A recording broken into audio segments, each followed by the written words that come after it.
بسم اللہ الرحمن الرحیم۔ السلام علیکم دوستو، دنیا بھر کی خبروں میں آج آپ سنیں گے، لیکن اس سے پہلے اگر ہو سکے تو لائک اور سبسکرائب کا بٹن ضرور دبا لیں، شکریہ۔ یوکرائن کا 5,000 سے زائد روسی فوجی مارنے کا دعویٰ۔ روس کو یوکرائن میں افغانستان طرز کی گوریلا جنگ میں پھنسانے کی منصوبہ بندی۔ روس کے جوہری فوج کو الرٹ رہنے کے اعلان سے نیٹو پریشان۔ مغرب کا وہ ہتھیار جو بنا کوئی گولی چلائے روسی طاقت کو شاید برباد کر دے۔ ڈنمارک نے اپنے شہریوں کو یوکرائن میں روسی افواج کے خلاف لڑنے کی اجازت دے دی۔ طالبان کی شہریوں پر نئی پابندیاں، کوئی بلا جواز ملک نہیں چھوڑے گا۔ عمر رسیدہ خواتین کی ہڈیوں کا بہترین محافظ آلو بخارا۔ تو آئیے چلتے ہیں اب خبروں کی تفصیل کی جانب۔ یوکرائن نے دعویٰ کیا ہے کہ جنگ کے دوران 5,000 سے زائد روسی فوجی مارے گئے ہیں۔ لڑائی کے پہلے 4 دنوں میں 5,000 سے زائد روسی فوجی مارے گئے۔ یوکرائن کی وزارت دفاع نے یہ بھی دعویٰ کیا ہے کہ یوکرائن کی افواج نے 191 ٹینک، 29 لڑاکا طیارے، 29 ہیلی کاپٹرز اور 816 بختر بند گاڑیاں تباہ کی ہیں۔ دوسری جانب دارالحکومت کیف میں روسی فوج شہر سے باہر جانے کے تمام راستے بند کر رہی ہے۔ شہر پر قبضے کی صورت میں شہریوں کا انخلا ممکن نہیں، کیونکہ تمام راستے بند ہیں۔ فضائی حملوں کی آوازیں شہر میں گونج رہی ہیں۔ یوکرائن کے دارالحکومت کیف میں لگایا جانے والا کرفیو ہٹا دیا گیا ہے۔ شہریوں کو زیر زمین پناہ گاہوں سے نکلنے، کھانے پینے کی اشیاء کی خرید و فروخت، دکانیں کھولنے کی اجازت دی گئی ہے۔ پبلک ٹرانسپورٹ بھی چلنا شروع ہو چکی ہے۔ دارالحکومت میں کرفیو رات 10 بجے دوبارہ شروع ہوگا، جو کل صبح 7 بجے تک نافذ رہے گا۔ جنگ ابھی ختم نہیں ہوئی اور شہر کے تقریباً ہر ضلع میں سڑکوں پر لڑائی جاری ہے۔ کیف کے رہائشیوں کو صرف بہت ضرورت کے تحت دن کے وقت گھروں اور پناہ گاہوں کو چھوڑنے کی اجازت دی گئی ہے۔ امریکہ نے روس کو یوکرائن میں افغانستان طرز کی گوریلا جنگ میں پھنسانے کی منصوبہ بندی کر لی ہے۔ خفیہ منصوبے پر امریکہ اپنے حلیف یورپی ممالک کے ساتھ مل کر $1 بلین خرچ کرے گا، اور پولینڈ، رومانیہ اور یوکرائن کو جنگجوؤں کی بھرتی کے لیے استعمال کیا جائے گا۔ $1 بلین جنگجوؤں کی بھرتی، اسلحہ اور جنگی ساز و سامان سمیت دیگر وسائل کی فراہمی پر خرچ کیے جائیں گے۔ اس فیصلے کے رد عمل میں روس یورپی ممالک کو تیل اور گیس کی فراہمی بند کر سکتا ہے، جس سے یورپی ممالک متبادل کے طور پر خلیجی ممالک سے تیل حاصل کرنے پر مجبور ہوں گے۔ لیکن روسی تیل اور گیس کی بندش یورپ میں تیل اور گیس کی قیمتوں کو آسمان پر پہنچا دے گی۔ دوستو، یاد رہے کہ یورپی ممالک کو تیل اور گیس کی 50% فراہمی روس کی طرف سے براہ راست لائنوں کے ذریعے کی جاتی ہے۔ روس کو یوکرائن میں افغان طرز کی گوریلا جنگ میں پھنسانے کا منصوبہ امریکہ نے کئی سال پہلے ہی تیار کر لیا تھا، لیکن اس پر عمل درآمد کے لیے مناسب وقت کا انتظار تھا۔ یوکرائنی باشندوں نے روس کے خلاف بھرپور مزاحمت کا فیصلہ کیا ہے، جو ماضی میں کامیڈین رہنے والے یوکرائن کے یہودی نژاد صدر کے لیے جم کر کھڑے ہو گئے ہیں، اور جنہیں امریکہ، فرانس، برطانیہ اور جرمنی کی مشترکہ سرپرستی اور پڑوسی ممالک سے نو بھرتی شدہ جنگجوؤں کی مدد حاصل ہوگی۔ امریکہ نے $350 بلین امداد کا کھلا اعلان کر دیا ہے، اور بقیہ $763 ملین کی رقم نقد کی صورت میں خفیہ طریقے سے فراہم کی جائے گی۔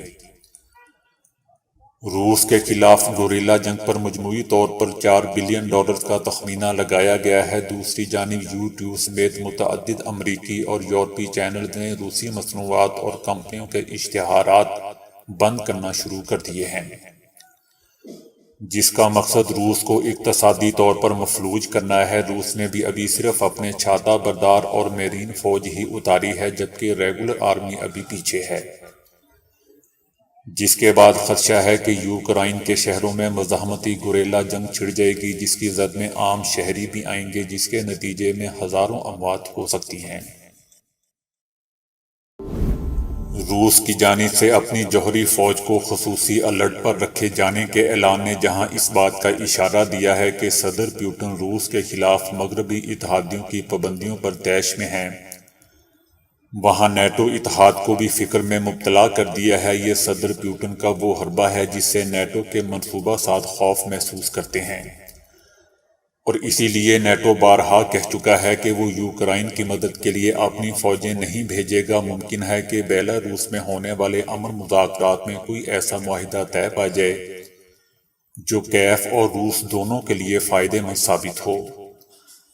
بظاہر صدر پیوٹن چاہتے ہیں کہ یوکرائن اس کا حصہ بن جائے، ایسے میں کسی سمجھوتے کی گنجائش نظر نہیں آ رہی۔ روس کی جوہری حملے کی تنبیہ سے معلوم ہوتا ہے کہ آئندہ دنوں میں یوکرائن میں روسی حملوں میں شدت آ سکتی ہے۔ یوکرائن نے کہا ہے کہ اگر روس یوکرائن کے خلاف جوہری ہتھیار استعمال کرتا ہے تو یہ دنیا کے لیے بھی تباہ کن ہوگا، تاہم یہ محض دھمکی ہے جو انہیں ڈرا نہیں سکتی۔ صدر پیوٹن کی یہ دھمکی مذاکرات کے اعلان کے بعد دی گئی، جس کا مطلب ہے کہ وہ یوکرائن کے وفد پر دباؤ ڈالنا چاہتے ہیں، لیکن ہم اس دباؤ میں نہیں آئیں گے۔ یوکرائن کا کہنا ہے کہ یوکرائن پر قبضے کی روس کی کوشش ناکام ہو رہی ہے، ہمارا خون بہہ رہا ہے، مگر ہم اپنے دفاع کی جدوجہد جاری رکھیں گے۔ دوستو، یاد رہے کہ یوکرائن نے روس کے ساتھ بیلاروس میں مذاکرات کی پیشکش مسترد کرنے کے بعد قبول کر لی ہے۔ حکام دونوں اطراف بیلاروس کی سرحد پر کسی نامعلوم جگہ پر ملاقات کریں گے، اور اس ملاقات کے لیے کوئی مخصوص وقت نہیں دیا گیا ہے۔ یوکرائنی صدر کا کہنا تھا کہ ان کو امن بچانے کے لیے ہر موقع استعمال کرنے کی ضرورت ہے۔ میں اس ملاقات کے نتائج پر یقین نہیں رکھتا، لیکن روس کو کوشش کرنے دیتے ہیں تاکہ بعد میں یوکرائن کا کوئی شہری یہ شک نہ کرے کہ میں نے بطور صدر جنگ روکنے کی کوشش نہیں کی۔ یوکرائنی حکام نے پہلے اس آفر کو یہ کہتے ہوئے مسترد کر دیا تھا کہ مذاکرات کو بیلاروس کے علاوہ کہیں اور ہونا چاہیے، کیونکہ یہاں روسی فوجیوں کی بڑی تعداد موجود ہے۔ سوئفٹ نیٹ ورک سے روس کو نکالنے سے روس کی دنیا کے بیشتر ممالک کے ساتھ تجارت کرنے کی صلاحیت ختم ہو سکتی ہے، اور اس کی معیشت کو شدید دھچکا لگ سکتا ہے۔ سوئفٹ ایک ایسا نیٹ ورک ہے جسے بینک رقم کی منتقلی اور دیگر لین دین کے حوالے سے محفوظ پیغامات بھیجنے کے لیے استعمال کرتے ہیں۔ تقریباً 200 ممالک میں 11,000 سے زیادہ مالیاتی ادارے سوئفٹ استعمال کرتے ہیں، جو اسے بین الاقوامی مالیاتی منتقلی کے نظام کی ریڑھ کی ہڈی بناتا ہے۔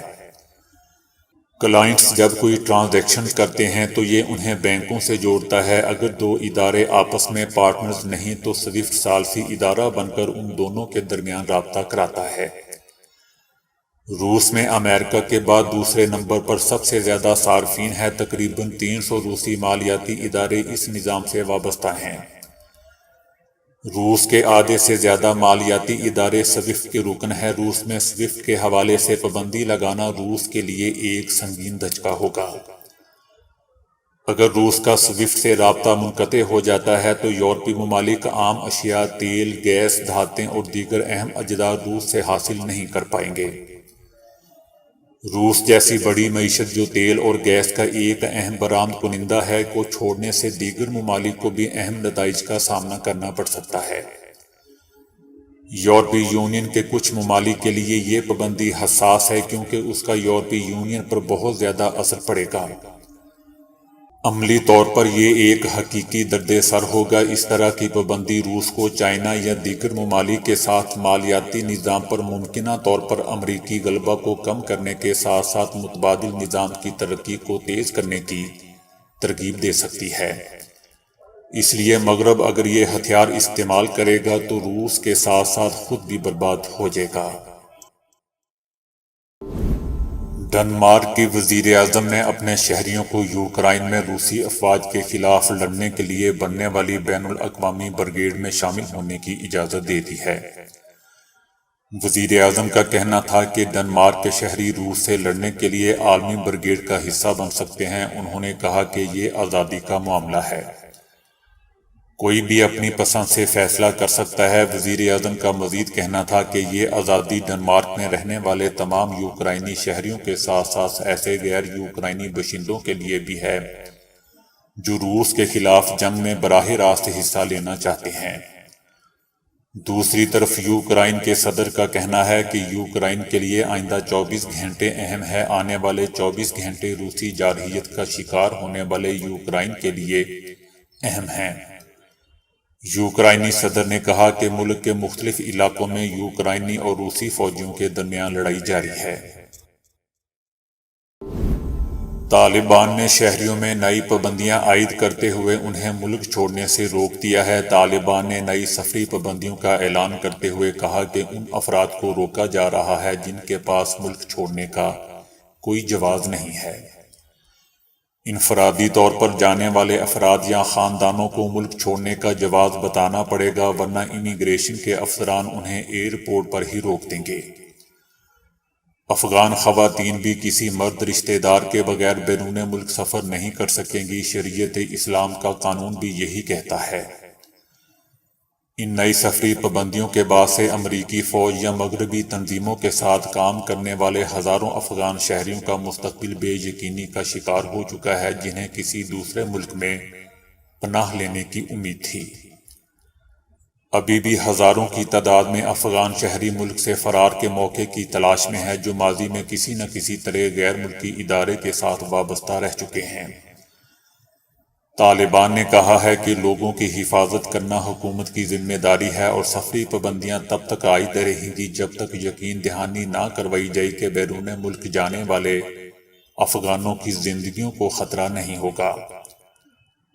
طالبان کی حکومت نے کبھی بھی یہ وعدہ نہیں کیا تھا کہ انخلاء کا عمل غیر معینہ مدت تک جاری رہے گا۔ ابتدائی طور پر ہم نے کہا تھا کہ امریکہ ان افراد کو لے جا سکتا ہے جن کے متعلق انہیں تشویش ہے، لیکن یہ وعدہ ہمیشہ برقرار تو نہیں رہے گا۔ طالبان جنگجوؤں کی جانب سے گھر گھر جا کر ان افراد کی تلاش جاری ہے جو مبینہ طور پر حالیہ دنوں میں چوریوں اور اغوا میں ملوث تھے۔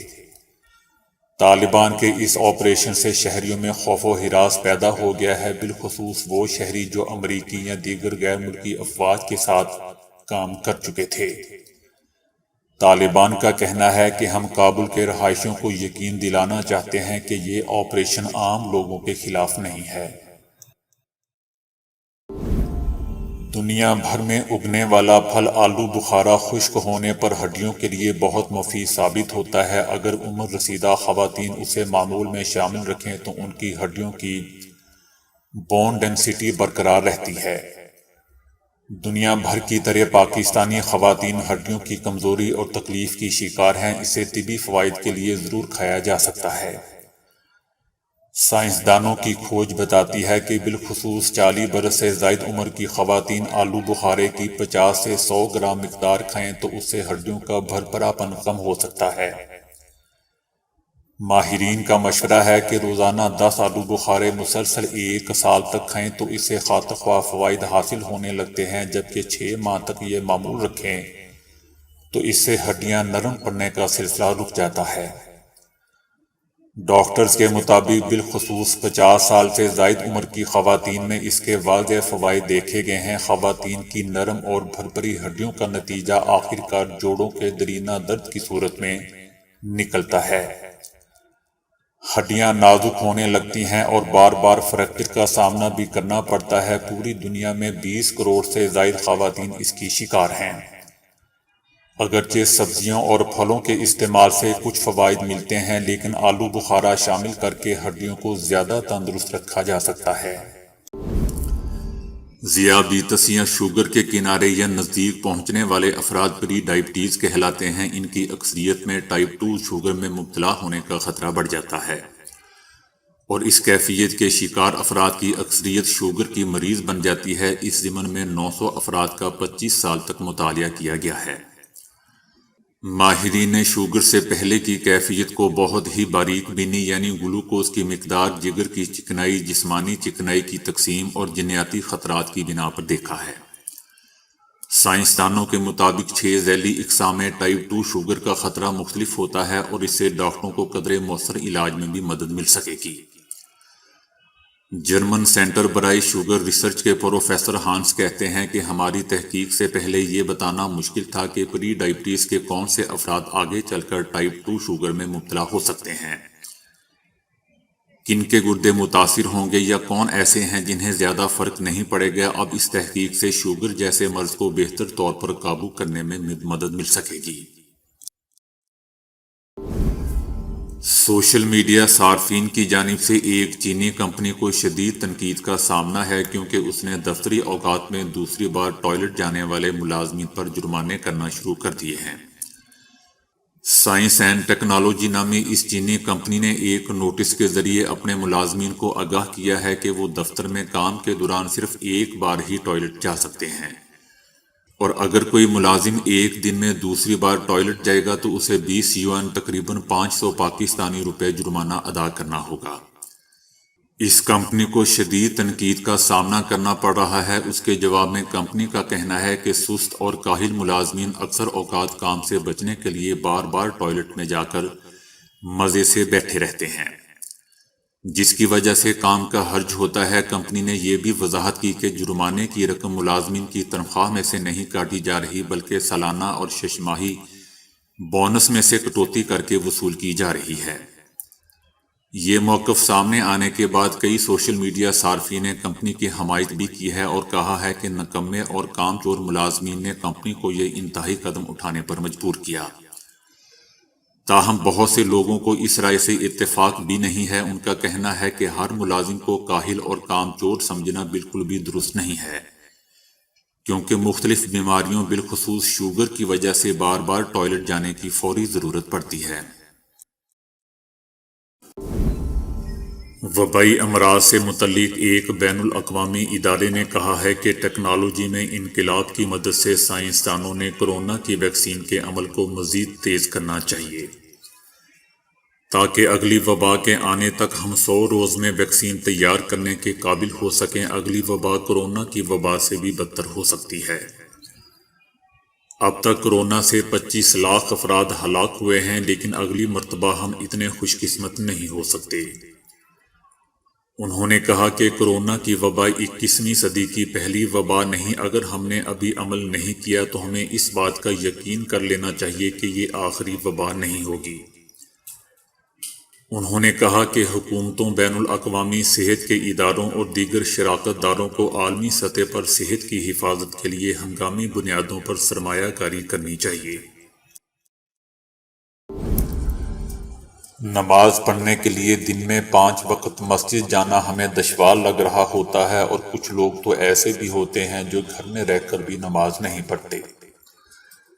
مگر ایک ایسا شخص جو دن میں 5 وقت گہرے سمندر میں تیر کر نماز پڑھنے جاتا ہے۔ بنگلہ دیش کے ایک گاؤں میں سیلاب آ گیا جس کی وجہ سے سارا علاقہ ڈوب گیا، اور قریب میں کوئی مسجد نہیں تھی۔ مسجد کے امام روزانہ دن میں 5 مرتبہ گہرے سمندر میں تیر کر مسجد میں اذان دیتے اور نماز پڑھنے جاتے۔ امام مسجد کہتے ہیں کہ میں روزانہ اب تیر کر آتا ہوں، کبھی کشتی مل جاتی ہے تو اس میں بیٹھ کر آ جاتا ہوں، اور کبھی میں تیر کر آتا ہوں۔ ایسے حالات میں آگے بڑھنا اور نماز کے لیے آنا مشکل ہے۔ البتہ جب میں آ سکتا ہوں تو کیوں نہ آؤں۔ اللہ نے بستر مرگ پر بھی نماز کو پڑھنے کا حکم دیا ہے، تو زندہ جاوید آدمی کیوں نماز نہ پڑھے۔ دوستو، یہ سن کر شاید آپ کی آنکھوں میں آنسو آ جائیں۔ امام صاحب کا کہنا تھا کہ میرا گھر کچا تھا، اینٹوں کا بنا مکان تھا جو ایک سیلاب کے جھٹکے میں ہی ٹوٹ گیا۔ گھر والے بیچ سڑک پر رہ رہے ہیں، نہ کھانے کا کچھ انتظام ہے، نہ پینے کا۔ بہت مشکل وقت ہے میرے لیے۔ یہاں لوگ جتنی امداد دے سکتے ہیں، میرے گھر والے اور بچوں کا وہی کھانا ہوتا ہے۔ امام صاحب کا کہنا تھا کہ رات کے وقت مسجد کی چھت پر سو جاتا ہوں تاکہ فجر اور تہجد ادا کر سکوں، اور اذان دیتا ہوں تاکہ اللہ کو یاد کرنے والے یہاں نماز کی ادائیگی وقت پر کر سکیں۔ امام صاحب کا مزید کہنا ہے کہ میرے بچے 2 دن بھوکے رہتے ہیں، میں بھی بھوکا رہتا ہوں۔ مسجد میں اذان دینے اور نماز پڑھنے آتا ہوں، یہاں سے واپسی پر بھی بھوکا چلا جاتا ہوں۔ کیسے کسی کے سامنے ہاتھ پھیلاؤں؟ یہاں ہر کوئی جانتا ہے کہ میرا گھر کافی دور ہے اور اب ہم سڑک پر رہنے والوں میں شمار ہوتے ہیں۔ کسی کا نکاح کرواتا ہوں تو وہ مجھے چند پیسے دے دیتے ہیں جس سے 2 وقتی روٹی بچوں کو کھلا دیتا ہوں۔ چائنا 2020 کی دوسری سماہی کے دوران 5G عالمی فروخت کا سب سے بڑا حصے دار رہا۔ دنیا بھر کے 5G ہینڈ سیٹ کی 72% آمدنی چائنا سے آ رہی ہے۔ اس میں زیادہ تر کردار ہواوے کا ہے۔ چائنا میں گزشتہ سال کے لحاظ سے اسمارٹ فون کی فروخت کی اوسطن قیمت میں 12% اضافہ ہوا ہے، اور دوسری سماہی کے دوران دنیا بھر کے اسمارٹ فون کی آمدنی میں اس ملک کا حصہ 34% رہا ہے۔ اس کی وجہ دوستو یہ ہے کہ تمام بڑی معیشتیں تاحال کورونا کے شدید اثرات سے متاثر ہیں اور چائنا پہلے ہی بحالی کی راہ پر گامزن ہے۔ یہ پہلی بار ہے کہ ہواوے نے ترسیل کے ساتھ ساتھ آمدنی کے لحاظ سے بھی سامسنگ کو پیچھے چھوڑ دیا ہے۔ چائنا دوستو پہلا ملک ہے جو کورونا کے اثرات سے نکل آیا ہے، اور اس کی وجہ سے ہواوے نے شاندار کارکردگی دکھائی ہے۔ تو دوستو ابھی کے لیے اتنا ہی۔ ویڈیو کو لائک اور شیئر کرنے کا بہت بہت شکریہ۔